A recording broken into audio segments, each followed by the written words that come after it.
বিসমিল্লাহির রহমানির রহিম। সম্মানিত সুধী, ৭৬ বাংলার পক্ষ থেকে আপনাদের সবাইকে জানাই অনেক অনেক প্রীতি ও শুভেচ্ছা।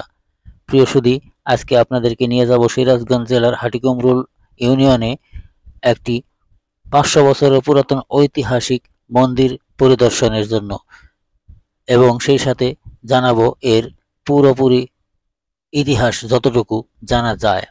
চলুন তাহলে দেরি না করে চলে যাই মন্দির পরিদর্শনে।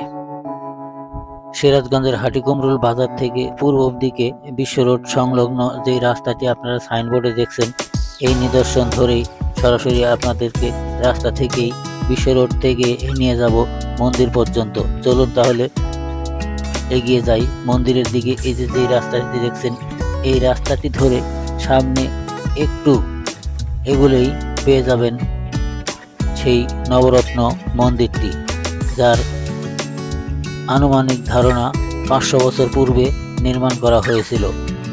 কেউ কেউ আবার ব্যক্তিগত অন্যান্য ধারণাও দিয়ে থাকে বিভিন্ন রকমের। চলুন তাহলে এর পুরো ইতিহাসটা জেনে আসি। প্রিয় সুধী, এই ইতিহাস জানার পূর্বে অনুরোধ, যারা আমার এই চ্যানেলটি এই ভিডিওটি দেখছেন তাদের প্রতি অনুরোধ, আমার এই চ্যানেলটি সাবস্ক্রাইব করে সাথেই থাকুন। সেই সাথে লাইক, কমেন্ট এবং শেয়ার করতে অবশ্যই ভুলবেন না। নবরত্ন মন্দির এর অবস্থান সিরাজগঞ্জ জেলার উল্লাপাড়া উপজেলার হাটিকুমরুল ইউনিয়নের হাটিকুমরুল বাজার সংলগ্ন স্থানে অবস্থিত। বাংলাদেশের একটি প্রাচীন মন্দির ও প্রত্নতাত্ত্বিক স্থাপনা। এটি উপজেলার হাটিকুমরুল গ্রামে অবস্থিত বলে একে হাটিকুমরুল নবরত্ন মন্দির নামেও ডাকা হয়ে থাকে।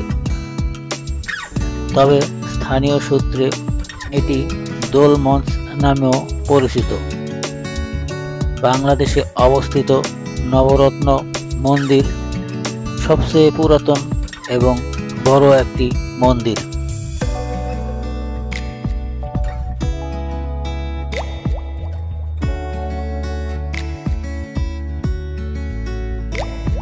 নবরত্ন মন্দিরটি আবিষ্কারের সময় এখানে কোনো শিলালিপির অস্তিত্ব না থাকায় এর নির্মাণকাল সম্পর্কে সঠিক তথ্য পাওয়া যায় না। তবে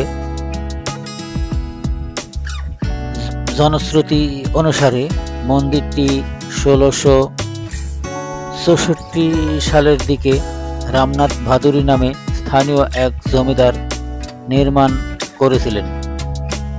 তবে কেউ কেউ মনে করে আরও পরে মন্দিরটি নির্মাণ করা হয়েছিল।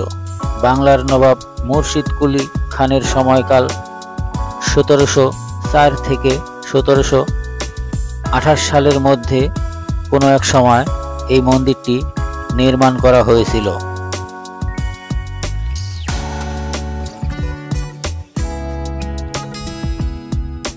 রামনাথ ভাদুরী দিনাজপুরের তৎকালীন রাজা প্রাণনাথের বন্ধু ছিলেন। ভাদুরী তার বন্ধুকে তার রাজ্যের রাজস্ব পরিশোধে একবার সাহায্য করেছিলেন।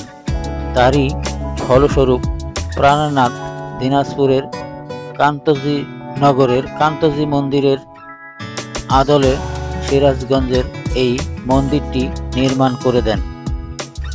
আবার কেউ কেউ মনে করেন ভাদুরী তার নিজস্ব অর্থায়নেই এই মন্দিরটি নির্মাণ করেছিলেন।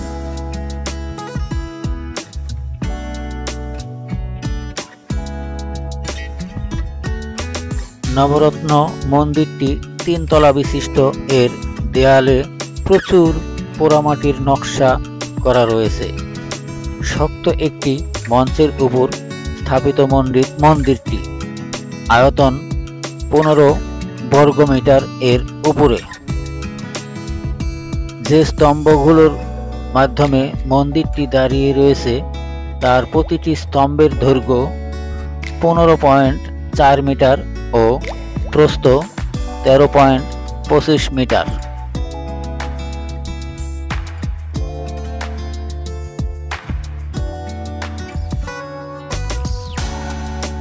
নবরত্ন নামটি এসেছে মন্দিরের উপর বসানো 9টি চূড়া থেকে, যার একটিও বর্তমানে অবস্থিত নেই, সবগুলোই ধ্বংস হয়ে গেছে।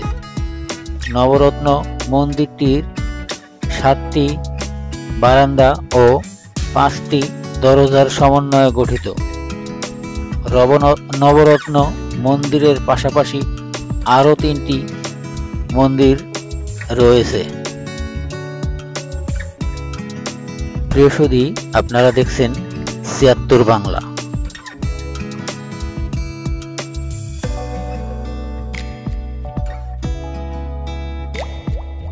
আবারও বলছি, যারা আমার এই ভিডিওটি দেখছেন, চ্যানেলটি সাবস্ক্রাইব করে রাখুন, যাতে পরবর্তী যে কোনো ভিডিও আপলোড করা মাত্রই সবার আগে পেয়ে যান। সেই সাথে লাইক ও কমেন্ট করতে ভুলবেন না।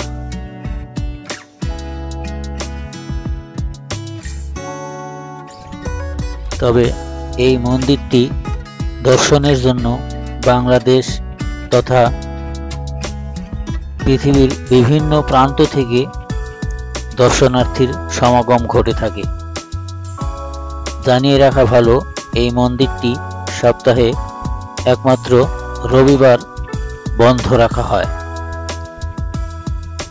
রবিবার বাদে সপ্তাহের প্রতিদিন আপনারা এই মন্দিরটি পরিদর্শন করতে পারবেন। আজকের ভিডিও এখানেই শেষ করছি। ভালো থাকবেন, সুস্থ থাকবেন। আল্লাহ।